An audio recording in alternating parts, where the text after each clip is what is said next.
Hello dear viewers and welcome back to another episode of A Perambulate with Picard. Today I'll be talking about The Impossible Box, episode 6. And look, it's very considerate of Picard, now that Doctor Who's wrapped up, for Picard to actually start its plot. Look, I enjoyed Stardust City Rag last week, but its connection with the overarching plot, as far as we can see, is kind of tangential. It's just Bruce Maddox. Whereas here, Picard finally arrives at the Borg cube and meets Soji. That's the main thrust of this episode. But very early on, of course, Agnes, who killed Bruce last week, for what he knew, cracks onto Rios, and they go to bed together. And I quite enjoy the ambiguity of that scene, because is this just a mourning reaction, as she kind of alludes to?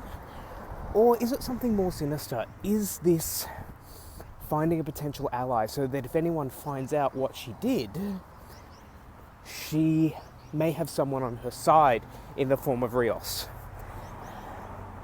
And because we don't know what Agnes's motivations were in killing Bruce, what it was she found out about the synths, we don't know what her motivation is here either. And I think that's incredibly effective. Before Picard arrives at the cube, though, he has to get permission to go into the cube.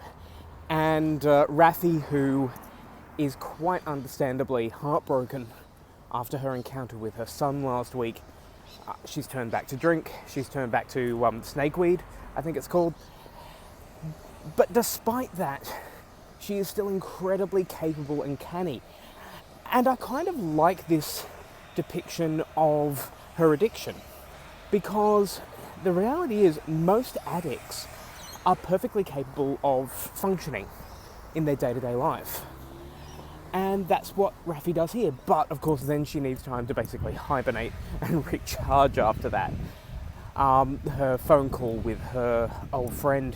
And this is another bridge burned because of her mission with Picard. Of course, the original evacuation mission alienated her from her son and family. And now she's alienated an old friend getting clearance for Picard. And I wonder if the sacrifices she's made are going to come to a head in their relationship. Now, of course, she has confronted him about his behaviour, but he is still getting her cooperation.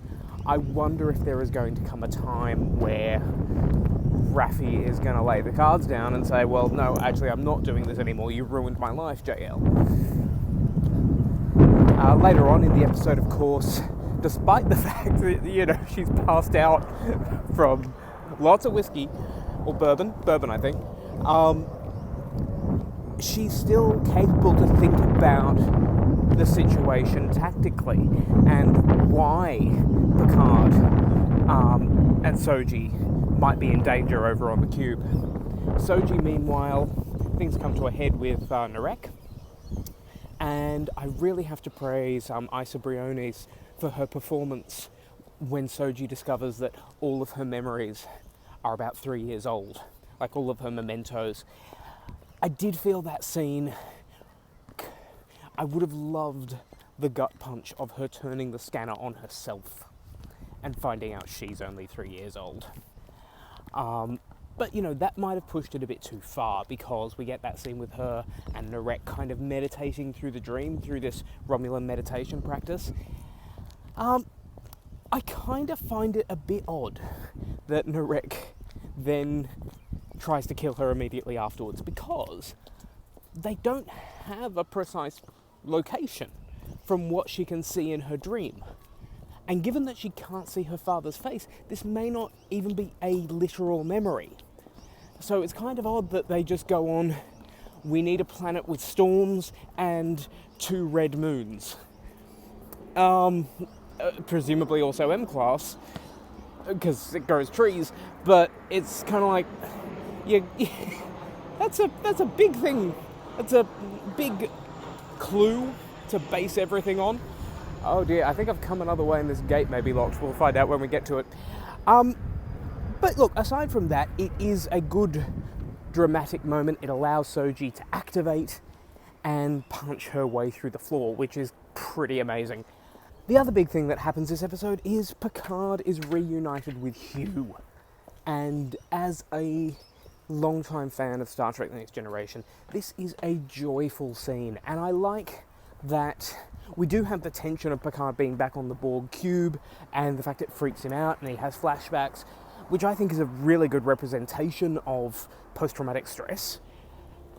But last time we saw Hugh, he was a little bit bitter towards the crew of the Enterprise for giving him individuality and the problems that causes individual Borg, and of course the law then coming in. All this is back in Next Gen. But now these two older men are just able to appreciate each other and to appreciate their shared bond of having been Borg and having been recovered and having their humanity restored. And when Hugh shows Picard what he's doing, which is exactly what Picard did for him, and the crew of the Enterprise, of course, it has real emotional weight.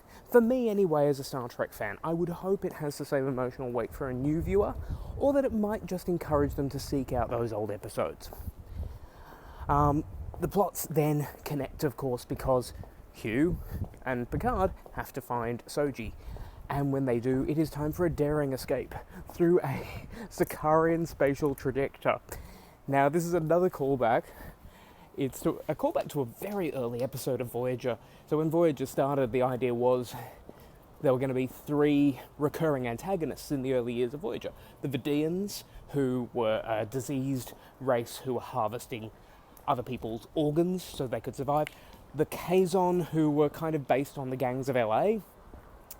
And the Sicarians, who were going to be these sort of hedonistic, opulent society who kind of looked down on Voyager, but they only ended up appearing once because the production team were like, well, how do you get a threat out of this race of hedonists, basically?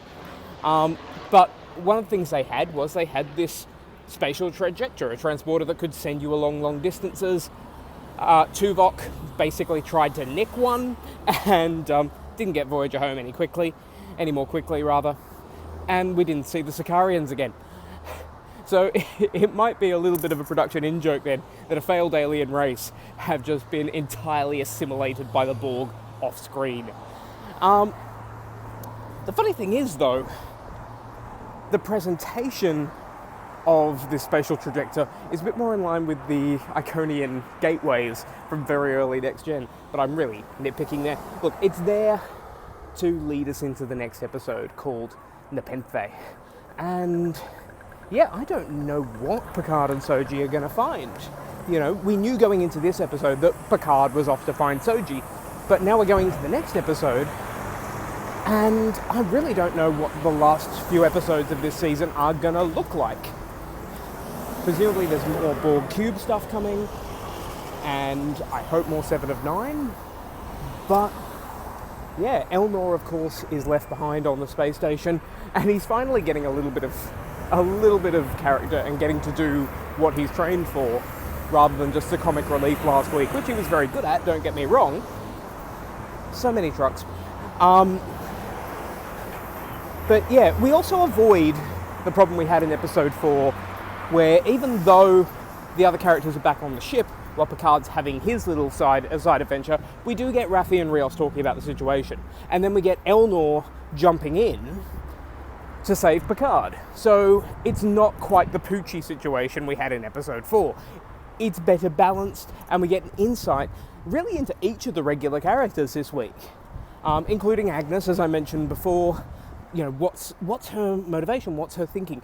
Is it just on the surface, as we're led to believe, or is there something more sinister going on? I hope it's just on the surface. I would like Agnes to be a normal person who has been pushed to extreme measures by a sense of duty.